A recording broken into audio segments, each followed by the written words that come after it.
Welcome to the Slop Farm. Enjoy the video. You start by rewriting the given number in scientific notation, m times 10 to the n, because logs separate magnitude from digits. Once done, note the characteristic n and the normalized mantissa between 1 and 10 so you can look up the table. Make sure to shift the decimal until you get m in the 110 range. That shift changes the characteristic. Now prepare the mantissa digits for a table search and get ready to read the corresponding log value. You now use the mantissa to find the table entry. Read the row for the first two digits and the column for the next digit, then pick the listed mantissa value. If your number has more digits, interpolate between adjacent table entries to increase accuracy, calculate the fractional distance, and scale the difference.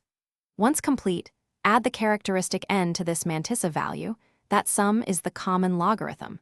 Make sure to keep signs straight for numbers less than 1. Finish by verifying.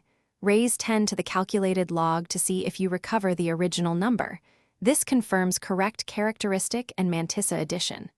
If combining logs for multiplication or division, follow log rules and, when uncertain, convert back to linear form to validate.